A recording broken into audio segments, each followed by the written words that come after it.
when it gets later at night. Yeah. So this is kind of a gray area. I don't know if a true bushman would say that a headlamp makes his list, but it depends on what level of stuff I'm carrying for luxury.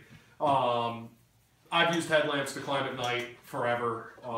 Getting an alpine start on a big peak, you're starting at 3 a.m., you're hiking, you know, all the way till sunup. Having a lightweight, compact, as bright as you can possibly get with good battery life, headlamp is key. I've always been, no plugs here, but been a real big fan of this company. They're out of Europe and they do a really good job. They have, and I've done it for a long time. I think I've had about 6 generations of headlamp by them. With the newest ones being having a USB rechargeable battery. So this takes a micro USB, which kind of brings me into something else to make this sustainable in the backcountry. That ties in very nicely. And this right here, So I have a USB headlamp. How am I going to charge it? How am I going to charge it? Well, you could get a solar cell. You could carry a bunch of battery packs that are chargeable at home, 12,000 milliamp hour, stuff like that. And then offload that juice into the headlamp. However, I've kind of opted to go a different route. I do tend to carry a larger capacity storage battery, but I try to keep that in reserve, and I try to charge off of this stove. This is a stove by a company called BioLite. This stove is a wood-burning stove. It's all stainless. There's some aluminum on there too, and what it does is you can throw pine cones, small kindling, tinder, stuff like that in there. Get your fire going, and it actually uses a fan to boost the flame strength and all that, so you can boil your water and do all that. But then once the flame temperature gets up to adequate temperature and ferocity, basically you will start generating milliamps of current, and then the stove blower unit, which has batteries in it, starts storing that energy for later use. So it's self-sustaining. When you buy this thing, you charge it once through a standard USB port, and then after that, you don't have to do it again, because as long as you use it, it's making its own juice. You can top it off. The manufacturer recommends hooking it up, plugging it in every 6 months if you're letting it sit, stuff like that. I've used this in below freezing, hot temperatures, you name it. I've used this everywhere, and I've kind of gotten away from the canister stoves and the white gas stoves because of the versatility of this. I can where we go, we can always find wood or some type of combustible materials that we can throw in this thing, and it's just kind of a cool, once again, gizmos and gadgets and stuff. I bought it on a whim just to see if it could actually work, and I've been very, very impressed.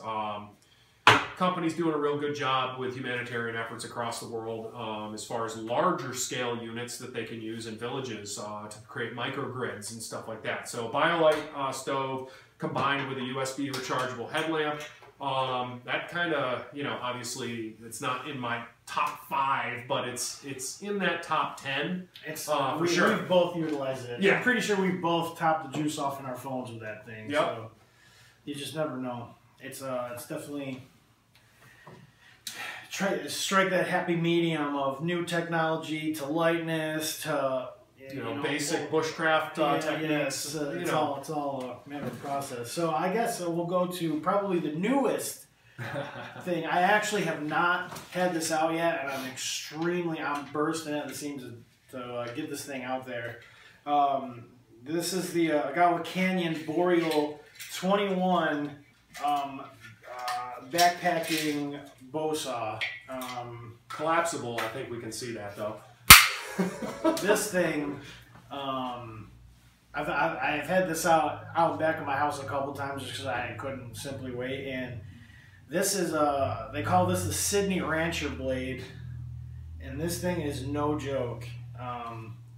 It's the most aggressive blade that this company currently offers. But I think we've tried a lot of different. I mean, I brought pruning saws out there. You have your your little aggro knife. And we've tried a bunch. I've brought just a hardware store bow saw. Oh yeah. A few times, and it's just kind of a bummer. Yeah. Just trying to lash these things on, carry them. It's just not. It's not. A lot of times, it's just not practical for spending a long time on the trail. So this company, I guess they're out of Ontario. I believe so. Somewhere in Canada. We need to do some research on that, but it's actually popped up. This popped up in a different. I saw this for the first time on a different bushcrafter show that I saw, and it was the only one that I actually saw that was quite like it. So. Yeah, these people, it's a really small, really cool startup company, really good ethics, really good idea. They took their time into it, strong, super light. I think it's aluminum construction. I believe the frame is aluminum. So just again, just a sharp implement that lessens the time that you're struggling cutting stuff, and the quicker you can gather up wood. We a lot of times will go up in the dark after work on a Friday evening, and it's, do you wanna spend all night to make a fire that you barely can get started, or do you want to get a fire started immediately and then just hang out at camp and enjoy yourself? So this is another tool that's going to help you do that. So you're gonna process a lot of wood quickly with that thing. But and again, like we're not in the business of plugging anyone per se. But again, Gallican, this is the only company that I've seen make something like this in a practical package. So yeah, mine's on the way. I just bow saw. That's all. There'll be more stuff. You'll see stuff come and go for sure. But yeah, so that pretty much covers the cutting implements.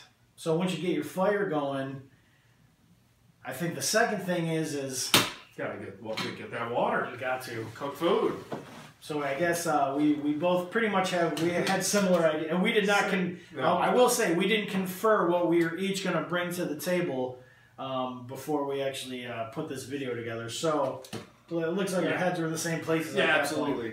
In fact, I think we're looking at the same brand or very similar capacity. Yeah, we're pretty much the same on that one. I think yours might have a year or two on mine. Yeah, it's been used on the BioLite, so there's that nice black patina from the carbon of throwing it right next to a fire, or using a wood burning stove on it. But anything in the coals next to the fire on I haven't gone BioLite myself yet, but this thing is definitely no stranger to the isobutane stove for sure. Obviously, nothing, not saying a perk pot is the ideal vessel, but just something metal that you can count on being able to boil. I think that's invaluable. Absolutely. I would say that's actually, between being able to make a fire and being able to consume water, those are the top two things, really. Oh, absolutely. Water, I mean, you need that to survive.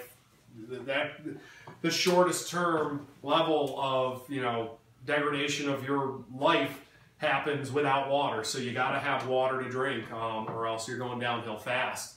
And, just being able to purify it or even collect it, you got to have a container that'll do it. So why not have something that will do two things? This not only can boil the water to purify it, but it also can just hold it as a collection agent, and if you want to, you can drink out of it, what have you. Not to say I don't bring, composite bottles to filter straight into, because typically I do bring a water filter, which Andy's got one of his filtration devices. I was just waiting for the segue. Waiting for it. So when you're out there, obviously, no matter what type of season, we're both always going to have a vessel to boil water in, or hold water in the very least.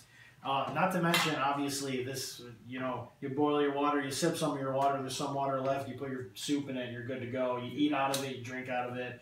Multitasking, less gear, less weight in your pack. Beautiful thing.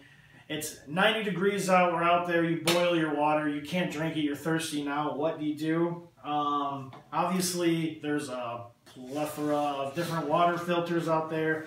I got a Katadyn Micro Pro that I've used for, 8 years. It has not failed me. I put a new filter in it every year, whether it needs it or not. it says it's good for 250 gallons. There's no way in hell that I go through 250 gallons on a water filter a year, but you know, water filter technology is great.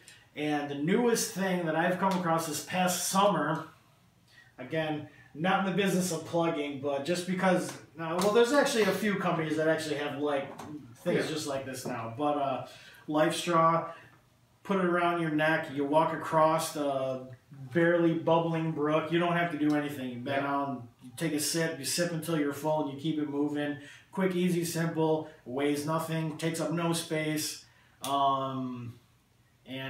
This, I would consider this is a survival tool. Oh, absolutely. So I mean, this, you know, when it comes down to things like this, it's not even just about having luxurious gadgets. I think this is bare bones, roots, survival, real bushcraft stuff. And actually, you can see it. June of this past summer is when I used this. So I'll probably use this a few times in the spring. And at $19.99, these are basically disposable. You actually can't get a replacement filter for them, but I think that's the beauty of it. They're 99.999% effective, which is good enough for my standards. Yeah, I think that's and at the price point, they're disposable. These are good for 260 liters. I don't know how many gallons that is.